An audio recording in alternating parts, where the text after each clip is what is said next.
Today, Bitcoin goes on a wild ride, briefly crossing under the $30,000 mark as China continues its crypto crackdown.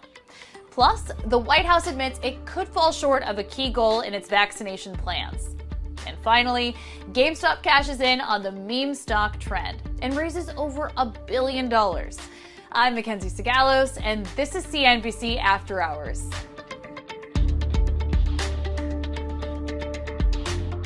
Stocks finished the day higher after starting the day in the red. The Nasdaq hit a new record high, led by popular tech names like Netflix, Microsoft, and Amazon. All the action, though, was in Bitcoin.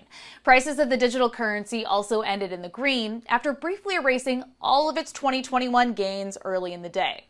Regulators in China are cracking down on cryptocurrencies again, which sent Bitcoin prices plummeting below the $30,000 mark, a number that's often seen as a key indicator that a new crypto winter could be coming. But what do investors actually think of all this volatility? And could China's crackdown actually be a good thing? Kate Rooney can explain it all for us. So it's been a wild Tuesday for Bitcoin and the broader crypto markets. Bitcoin fell below $30,000. We haven't seen that level since January. Bitcoin essentially wiped out all of its gains for the year. So if you look at the chart, it sort of looks like the Matterhorn. It went up to $60,000, back near $30,000, essentially right where it started in January. And as far as what has caused some of these declines, analysts are pointing to regulatory crackdowns in China, specifically having to do with Bitcoin mining or the process of creating new Bitcoin. The government there has said that it's energy intensive. They don't like the idea that there is potentially a significant effect on the environment. Other analysts, though, have said the region that they shut down or sort of restricted Bitcoin mining, so Sichuan province, is known for hydropower and clean energy. So analysts have said it may be more about the government there being worried about Bitcoin's dominance, Bitcoin's threat to the digital yuan, and just currency controls in general. So as far as the regulation side of this, analysts have said, big picture, this could be a good thing. The majority of miners were based in China. Bitcoin is seen as sort of this decentralized market. The idea that all of the Bitcoin miners would be in one region isn't necessarily a good thing for Bitcoin long term. So folks have said it's a good thing in that sense. It could also be a good thing to get Bitcoin mining away from some of those coal-fired regions in places like Inner Mongolia.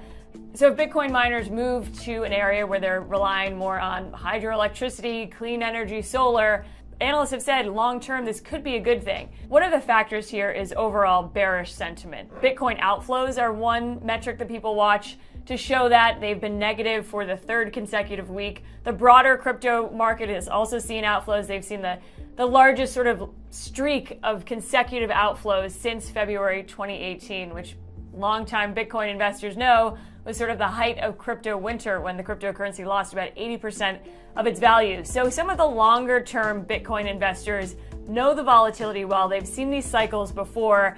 The next level people are watching for that appears to be a key metric, 25,000. Mike Novogratz was on CNBC earlier talking about that being sort of the next resistance level. And if you look at this from sort of a technical analysis perspective, $25,000 was sort of the level to watch after Bitcoin broke through 30,000.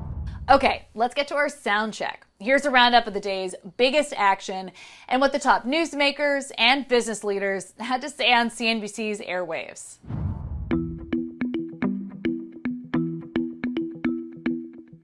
I think regulation is going to help us in the long run, right? Right now, the total crypto market cap is less than $1.5 trillion, right? This whole system works by becoming bigger and bigger, right? It's less than 40 basis points of global net worth. And so the only way it becomes 3%, 4%, 5% is to have institutional money participate. And so we are going to get regulation.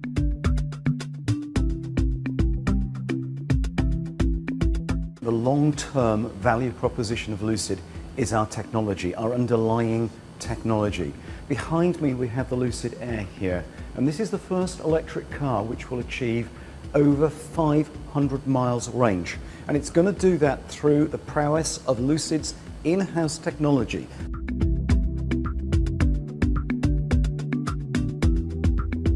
During the pandemic, it was great that people could work from home and do Zooms and that sort of thing, but we're seeing little by little that tick up. People are coming in more and more, and I think people want to be together. You can't build culture from home in your sweatpants. I think you really want to be together, and I think businesses are starting to support more of that.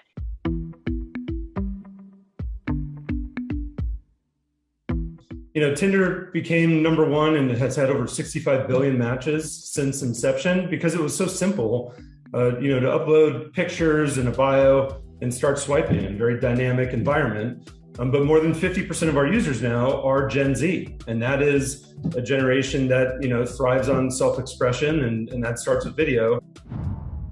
Okay, let's get to the numbers round. We'll start with 70. The Biden administration announced today that the U.S. will not meet its goal of vaccinating 70% of Americans by the 4th of July.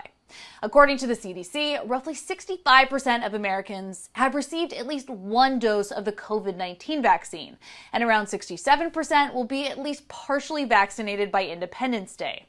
In a press briefing today, Dr. Anthony Fauci insisted that vaccine hesitancy among 18 to 26-year-olds remains the main obstacle to Biden's goal. Next, $5.6 billion.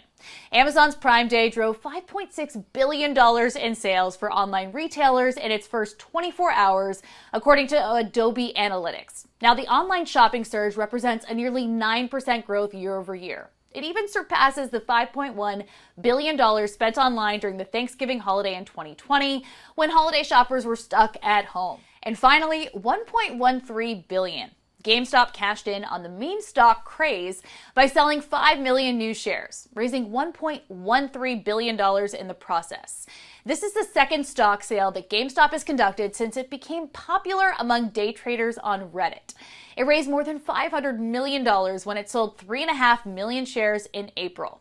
Of course, all this new capital will likely go right into revamping GameStop's digital presence, led by its new CEO, Matt Furlong, who took over the position just yesterday. Get all the details on the meme stock craze by going to CNBC.com and downloading the CNBC app. That's it for After Hours. We'll be back here every Tuesday and Thursday, so be sure to catch